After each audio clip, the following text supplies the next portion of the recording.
एक ऐसा मंदिर जिसका चौथा पिलर आज भी दुनिया भर के लिए हैरानी का विषय बना हुआ है। दरअसल यह विशाल गुफा वाला मंदिर सालों से मात्र एक पिलर पर टिका हुआ है। मंदिर के पुजारी का दावा है कि इस मंदिर के 3 पिलर तो पहले ही टूट चुके हैं, लेकिन जैसे ही यह चौथा पिलर टूट जाएगा, इस सृष्टि का सर्वनाश हो जाएगा। दोस्तों, ये है केदारेश्वर मंदिर, जिसके बारे में पुजारी बेहद ही हैरान करने वाला दावा करते हैं। वे कहते हैं कि इस मंदिर का चौथा पिलर टूटते ही प्रलय आ जाएगा और अब वो दिन ज्यादा दूर नहीं है। आखिर क्यों इस मंदिर के पिलर को भारत के सबसे बड़े रहस्यों में गिना जाता है? ये मंदिर कहाँ है और आखिर क्या है केदारेश्वर मंदिर के चौथे पिलर की कहानी? आइए जानते हैं। आइए सबसे पहले आपको इस मंदिर के इतिहास से रूबरू करवा देते हैं। तो दोस्तों, केदारेश्वर मंदिर भारत के राज्य महाराष्ट्र के अहमदनगर में पहाड़ों के बीच बने चंद्रगढ़ किले में मौजूद है। इस मंदिर को केदारेश्वर मंदिर के अलावा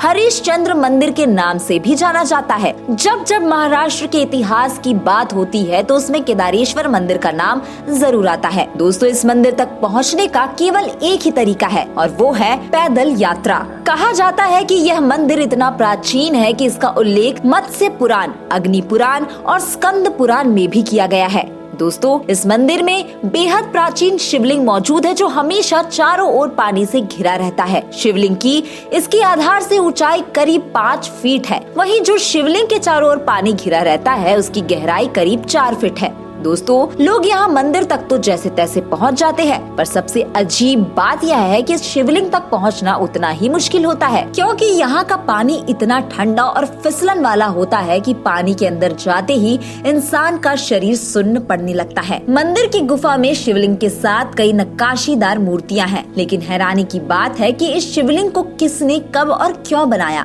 इसका उल्लेख कहीं भी नहीं मिलता। दोस्तों, यह बात इसलिए भी इतनी अजीब है क्योंकि शहर से दूर एक दुर्गम और ऊंची पहाड़ी पर एक गुफा को काटकर इस मंदिर को क्यों बनाया गया है, जो समझना बेहद मुश्किल है। यह मंदिर इतना दुर्गम है कि आप यहाँ गर्मियों में तो जैसे तैसे पहुँच सकते हैं, पर बारिश के दिनों में इस मंदिर तक पहुँचना लगभग नामुमकिन है, क्योंकि रास्ते में एक विशाल जलधारा बहती है। साथ ही यहाँ भारत के सबसे विशाल झरने भी मौजूद है। इसके अलावा मंदिर के शिवलिंग के पीछे एक विशाल चट्टान है। वहीं एक जमाने में इसके चारों ओर 4 विशालकाय स्तंभ बने हुए थे। मंदिर के ये चारों स्तंभ बेहद महत्वपूर्ण और रहस्यमय माने जाते हैं। कहा जाता है कि इन चारों का स्तंभों का निर्माण 4 युगों को यानी सतयुग, त्रेता युग, द्वापर युग और कलयुग को दर्शाने के लिए किया गया है। कहते हैं जब इनमें से एक युग अपनी अंतिम समय में आता था तो इन चारों में से एक स्तंभ टूट जाता था। जब आप इस मंदिर की संरचना को देखेंगे तो पाएंगे कि इन चारों में से 3 स्तंभ पहले ही टूट चुके हैं। इसका तीसरा स्तंभ